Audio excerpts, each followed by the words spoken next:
Nights like this you wanna fly. Nights like this you wanna kiss the sky. I can see what's on your mind.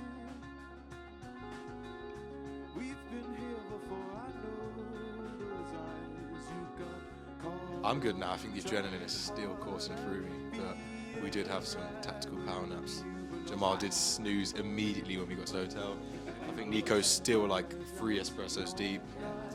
Yeah, Klein confirmed it, to be fair. Yeah, I'm alright, you know. Yeah, he goes in. And Linus as well, man. I don't think you slept. So yeah, we're all right now.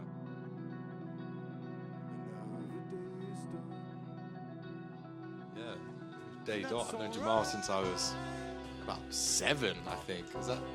Yeah. We went to Breakdance Academy together in Peckham Academy, and yeah, that's where I met him. And then went to secondary school, re-met there. Yeah, and then since then we've been playing music together, busking, doing stuff in Waterloo, just here, there, and everywhere. And yeah, started a band. I was like, you know, there's only one man for the job. And then Nico, who's currently we met at this foundation called Tomorrow's Warriors, who does like free jazz teaching for young people.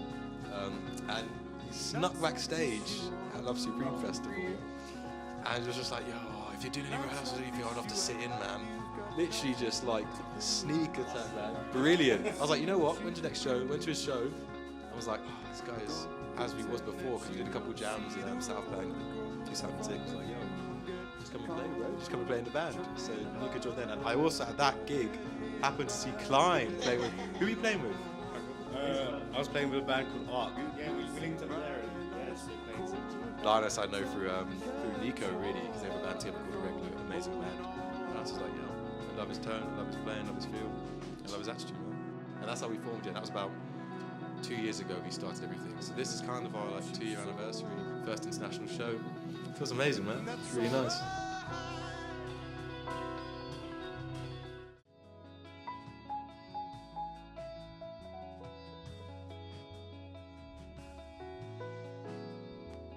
They're pivotal. I think all the places like myself and me and Jamal, we used to go every summer to an organisation called Connecticut Blocko, which is literally just like 2 weeks, 9 to 5, playing like music, learning music by ear, reading it off a chart, then playing it by ear. Jamal used to play oboe then, man. Should have heard him, man. Oboe boys. Then saxophone, man. And then drums. And then piano. Oh yeah. We played a lot there at the time. We used to go there every summer, and then you played Notting Hill Carnival. And that was just kind of invaluable, because loads of, pioneers basically of the UK jazz scene, like Femi Colioso, Ezra Collective, Ife, Majobi, Nabai Garcia used to go through there. Loads of people, everyone who kind of became like names in UK jazz kind of came through there. Yeah, all of those organisations are just, Tomorrow's Warriors is every Saturday you just go meet like-minded people and you just play and enjoy and learn. And I think they're all pivotal for musicians' development, and it all just molds your sound. I think for me, those influences, meeting all those people, definitely took me in a different direction to what I would have gone if I was just on my own. Yeah, man. The cool thing about Tomorrow's Warriors for me that I found as well is there's like so many people there at different ages, and everyone's kind of just open. It's like a cool community. It's like everyone's welcome, and that's kind of just like the whole London music scene in general is very much like that. KAIDI is like quite a bit older than me, so when I first met him, he was like one of the older bros who was there, like he was really out there, like playing with Black Midi and like Tom Misch and Yusuf Days and Blue Labbies, all those guys. So it's kind of like, oh cool, this is what I want to do. They give you people around you who are doing great things to look up to, and then to help you build your own thing around that as well. Love it, man. Oh yes. To be honest, a lot of the industry is kind of like, it feels almost gatekept. It's like there's a lot of people that don't really let in all these independent vehicles kind of, build up artists and get them on, festival bills and different things like that. What I want to see for the industry is that kind of like systems like Tomorrow's Warriors and Connecticut Blocko having pitches, which is quite a recent thing that's happening now. Like We Out Here Festival, you got the Tomorrow's Warriors tent, you got like young people coming up, learning, getting a festival bill, and like getting experience of playing and like doing their own band thing live. And those experiences are invaluable. Like you don't get a chance to do that and try out things. I got experience early on playing with a woman called Zara McFarlane, an incredible jazz singer. And that was my first experience touring when I was 16, 17. And those experiences don't happen without that vehicle of Tomorrow's Warriors, and also that stage and that platform for these either elder musicians who are giving that platform to people and giving them that kind of shelter from it, and giving people an opportunity to get in and try stuff and have a stage for kind of new blood and new artists trying out their thing, you know what I mean? Each one teach one. Yeah, exactly. I think it's invaluable, and I think we definitely need a lot more of that, and systems in place that allow young people the space to kind of record, play, jam, and perform.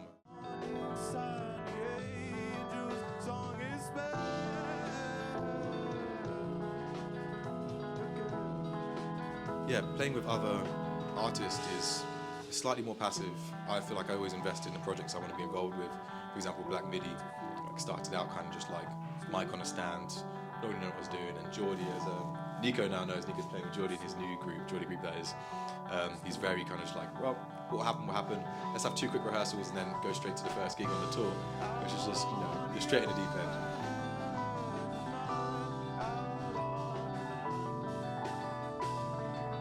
I mean, I think I just kind of treat each song as its own thing, its own story, and you know, different songs warrant different responses. I think, you know, new tracks like Desert Walker, we just want people to be in there bopping. It's kind of a tale about a person, you know what I mean? It's got to be a scene. We want to set a scene in that respect. And then there's other songs that are, I suppose, more personal. There's What We've Done, which is about my mum and kind of, you know, her growing and getting older and experiencing that kind of woman and appreciating that. And then Real Enough, which is kind of like when I was in a point where I was touring loads and doing other stuff, and I was really wanting to do my own music. I was kind of like, well, I don't feel like I'm really my heart's in this anymore, so I just really wanted to pull away. So that's literally quite literally talking about that. I expect wanted to, you know, go back in and do my own thing and kind of re-engage with my own passions. So yeah, I think I want people to feel whatever they want to feel about this song. What do you guys feel when you listen to the song, man? What do you feel, Jamal? What's your favourite song and what does it make you feel? Brother, everyone knows the best song on the whole thing, and you're wrong if you say it's not. Is For All We've Done.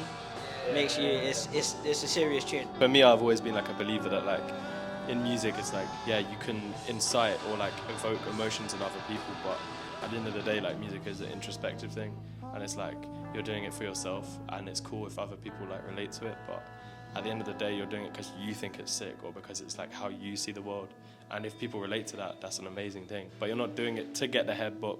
You're doing it because your head is already bopping, basically. For me, yeah, in this project, like every note means something, and it's not just like play as much as you can. You know, it's just you know, play what's right for like conveying that message of the song. That's what it's all about. Very well put, sir. Beautiful. Very well put, sir. Papa Klein!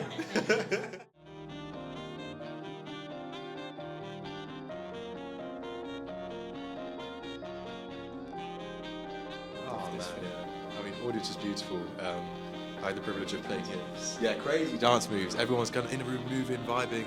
I loved it. Literally, yeah, both sets. I think, yeah, very like different music in their respects. Yeah, first set, I felt like it was, yeah, Sarah's set was beautiful, movement and yeah, fluidity and harmony in song, which I really love. I love a lot of kind of Aaron Parks and like a lot of new jazz, which is like more vertical. And I love everyone's playing and the compositions were just stunning. And then we come up and, you know, we're doing some, yeah, Midwest emo. Like, we all love American football.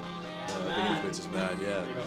And yeah, I love Jeff Buckley as well, and lots of different like, kind of artists that kind of, yeah, as you said, getting your head bop in, but also, you know, there's an emotive quality to each of the songs. Like, yeah, you feel something. There's a story there, you know what I mean? And yeah, it's beautiful to see both sides of that coin. Because yeah, when I was growing up in London, it's a very different experience, you know, growing up in Switzerland. There's, you know, so many musics that we all share and listen to and love, like religion that come together. So it's amazing hearing those influences melded into something here, and hearing those influences melded into something between us.